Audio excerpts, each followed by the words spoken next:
Assalamualaikum warahmatullahi wabarakatuh.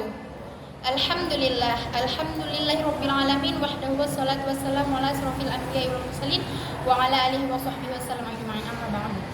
Pertama-tama marilah kita panjatkan kehadirat Allah Subhanahu wa taala yang telah memberikan kita nikmat kesehatan dan kesempatan sehingga kami masih dapat memaparkan materi pada hari ini. Salawat serta salam marilah kita panjatkan kepada ruh junjungan besar kita Nabi Muhammad SAW yang berlafazkan Allahumma sholli ala sayyidina Muhammad wa ala ali sayyidina Muhammad. Yang sama-sama kami hormati yaitu Bapak dosen pengampu Bapak Usiuna MA. Baiklah, saya Nur Akila Pohan dan teman saya yang di samping saya Mutia Fatia Rahma. Selanjutnya saya Tantri Mawaddah. Di sini kami akan menjelaskan mengenai api unggun.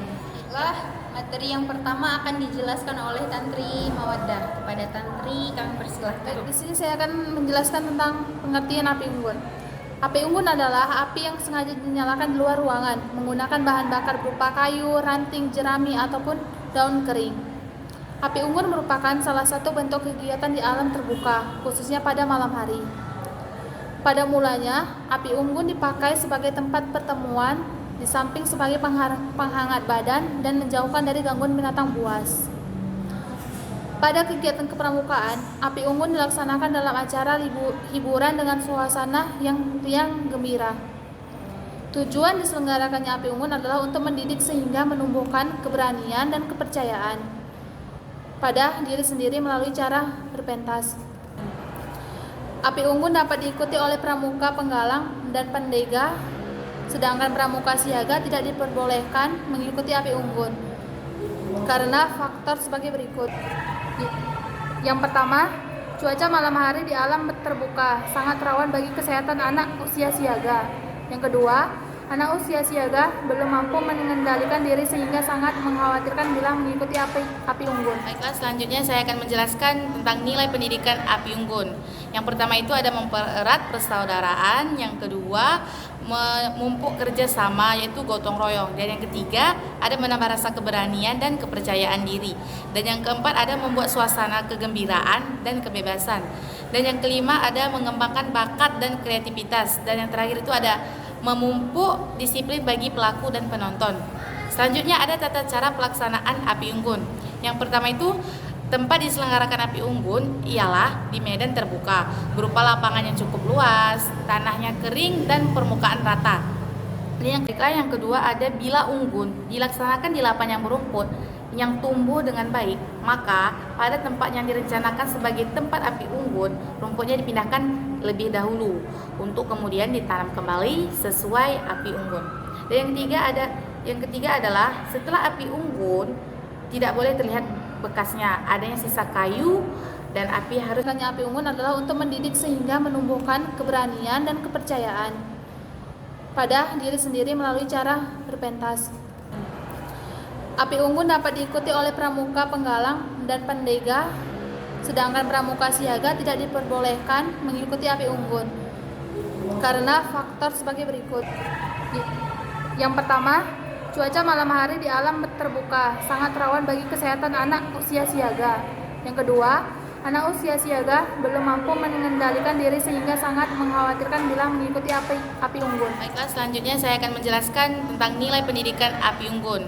Yang pertama itu ada mempererat persaudaraan, yang kedua memupuk kerjasama yaitu gotong royong, dan yang ketiga ada menambah rasa keberanian dan kepercayaan diri, dan yang keempat ada membuat suasana kegembiraan dan kebebasan, dan yang kelima ada mengembangkan bakat dan kreativitas, dan yang terakhir itu ada memupuk disiplin bagi pelaku dan penonton.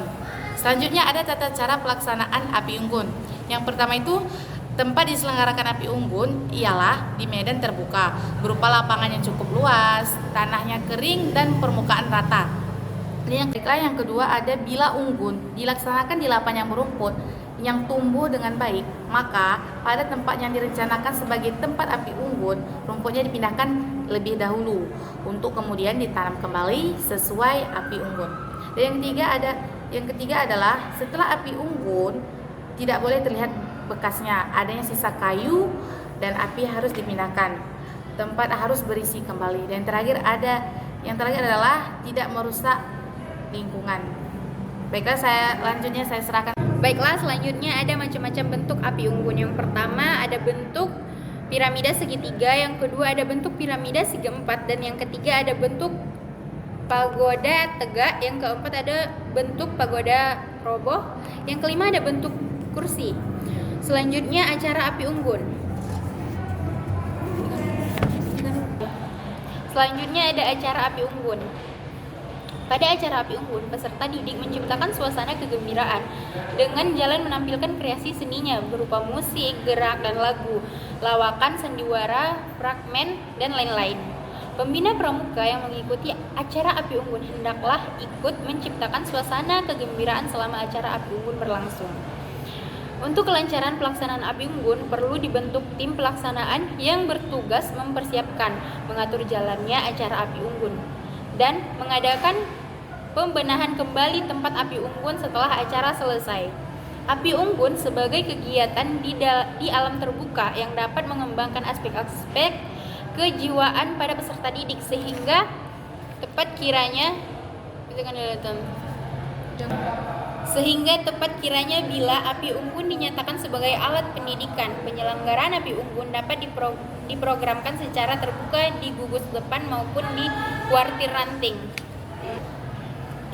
Sekian penjelasan dari kami akhiri. Wassalamualaikum warahmatullahi wabarakatuh. Salam Pramuka.